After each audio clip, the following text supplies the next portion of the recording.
Hai adik-adik, kembali lagi dengan Kak Rina di online Lesson Owan. Kali ini kita akan belajar kelas 5 tema 9 di subtema 1 benda tunggal dan campuran. Di halaman 1 sampai 7 kita akan belajar bahasa Indonesia dan IPA ya. Nah, adik-adik sebelum kita mulai jangan lupa di-subscribe dulu, klik loncengnya, like dan share juga supaya Kak Rina semakin semangat lagi untuk bikin video buat adik-adik ya. Nah, kita mulai adik-adik. Sebelumnya, gimana kabar adik-adik hari ini? Semoga semuanya dalam keadaan sehat. Nah, ini ada hari ini Ayah dan Ibu Lani pergi ke toko elektronik ya. Mereka akan membeli mesin cuci baru. Mesin cuci milik keluarga Lani sudah tidak bisa digunakan lagi. Beberapa hari yang lalu mereka sudah melihat gambar mesin cuci yang akan dibeli. Mereka melihatnya melalui iklan yang ada di majalah. Nah, Lani yang memberitahu iklannya ya, nih seperti ini. Ada mesin cuci seperti di gambar ini, Pak, kata Lani. Lalu kata bapaknya, Bapak ini SP salesnya ya, salesnya bilang, ada dik, mari saya perlihatkan barangnya. Nah, kemudian ini adalah apa ya adik-adik ya, ini merupakan iklan ya, iklan media cetak dari mesin cuci. Nah, mereknya itu adalah Resik ya. Nah, di sini ada kapasitasnya berapa, lalu ada informasi-informasi mengenai si mesin cuci ini.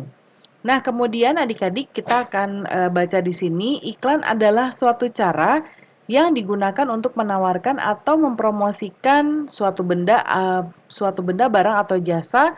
Nah, iklan biasanya ada di media cetak seperti koran atau majalah. Iklan juga ada yang ditayangkan melalui televisi ataupun radio ya. Nah, setelah kita mengamati gambar dan pemaparan tadi, jawablah pertanyaan-pertanyaan berikut. Nah, yang pertama, apa yang dimaksud dengan iklan?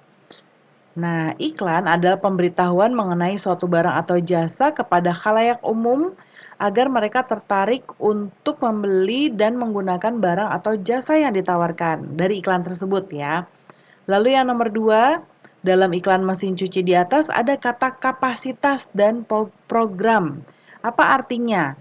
Nah, kapasitas itu berarti daya tampung ya. Jadi mesinnya ini itu ada daya tampung maksimalnya. Misalnya baju kotor adik-adik dimasukkan, nah semuanya tuh nggak boleh lebih dari berapa kilo. Biasanya ukurannya kilo ya.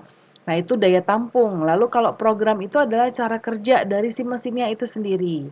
Ya, kemudian yang nomor 3, ada kata asing bagi kamu dari tulisan iklan di atas, coba tuliskan ya. Kalau ada mungkin kalau Karina lihat itu adalah kapasitas tadi yang pertama juga sudah dituliskan di atas ya. Lalu ada bed cover, program, tabung, dan stainless steel. Nah, ini yang mungkin adik-adik baru dengar ya. Kemudian berikutnya, Lani memasukkan baju-baju ini ke mesin cuci ya Bu. Nah, Lani membantu ibunya untuk mencuci ya. Kemudian, nah ini yang baru saja dibeli tadi ya. Iya nak, nanti ibu yang akan memasukkan deterjennya. Nah, kemudian Lani udah punya mesin cuci baru ya sekarang adik-adik ya. Nah, kemudian untuk mencuci kan kita menggunakan air adik-adik. Kemudian apakah adik-adik tahu air yang belum tercampur oleh apapun termasuk dalam zat tunggal? Nah, apakah yang dimaksud dengan benda zat tunggal? Apa saja benda-benda di lingkungan kita yang termasuk benda zat tunggal? Nah, kita akan amati beberapa gambar di bawah ini.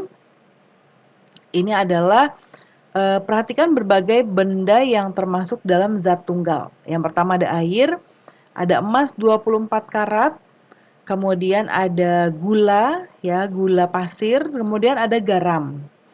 Nah, kemudian berdasarkan gambar-gambar di atas, jawablah pertanyaan berikut. Apakah yang dimaksud dengan zat tunggal? Nah, kita lihat jawabannya di sebelah kanan.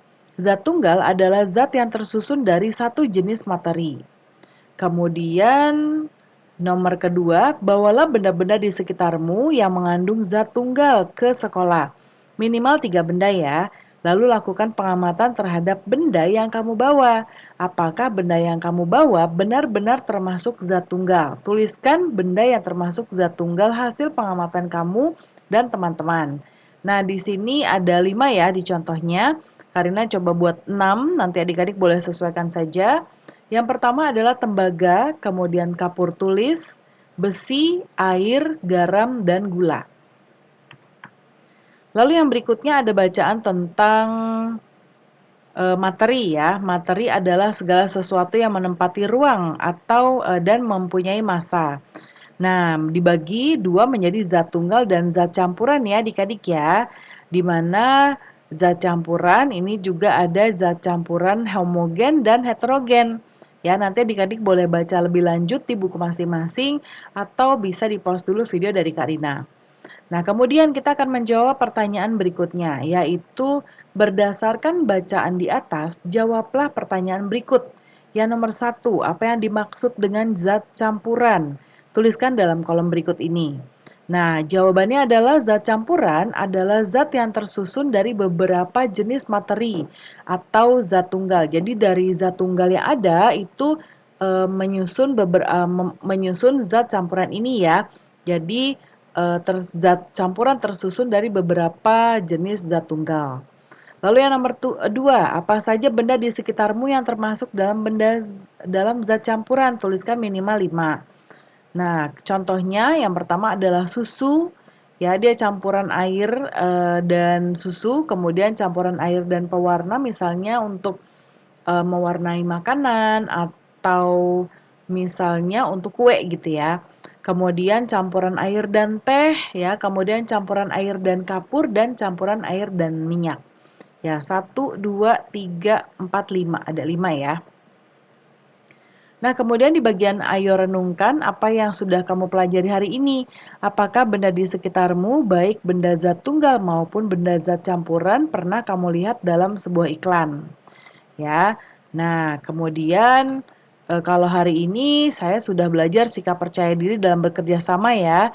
Kemudian pengetahuan tentang iklan serta zat tunggal dan zat campuran juga. Lalu keterampilan dalam mengomunikasikan, menuliskan hasil identifikasi. Kemudian apakah benda di sekitarmu baik zat tunggal maupun zat campuran pernah kamu lihat di iklan ya? Nah, kalau iklan mungkin ada ya, misalnya iklan gula ya biasanya diiklankan ya. Kemudian mungkin ada juga emas ya suka diiklankan, garam juga. Ya, kemudian untuk zat campuran mungkin yang pernah Kak Rina lihat adalah kopi, sirup, ya, kecap, dan juga roti. Nah, kemudian di bagian kegiatan bersama orang tua, kita diminta untuk mendiskusikan beberapa hal. Yang pertama, barang apa yang ditawarkan dalam iklan yang ada di sini ya? Padat gizi kaya energi kalsium tinggi. Nah, ini susu. Yang ditawarkan adalah susu.